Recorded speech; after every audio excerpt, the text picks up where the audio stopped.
Hundreds of years ago, when the enemy had invaded Småland, the people of Stenbrohult collected their money and other valuables and put them in a big copper kettle, which they hid by lowering it down into Lake Möckeln. It lies there still, and will probably stay there forever, though not for a lack of people trying. Many treasure hunters have felt it when they prodded with a pole or dragged with a net, but every time it's been disturbed, it has moved itself farther out, so that now it lies near the outlet of the lake, where it's so deep that no one can get to it. When the rest of the people of Stenbrohult hid their valuables in the lake, there was one wealthy farmer who instead buried 2 small casks of silver near Kalvhagsberget. Shortly thereafter he died, leaving his money where he had hidden it.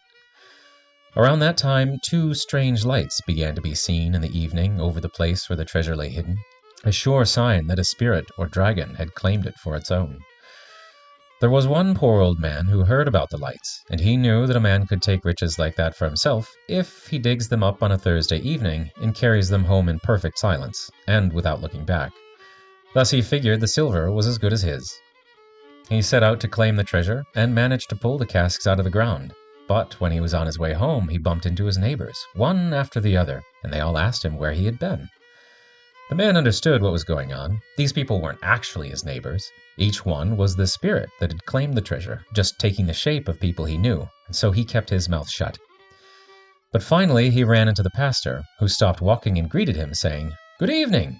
The old man didn't dare to ignore the pastor, so he lifted his cap and returned the courtesy. "Good evening," he said.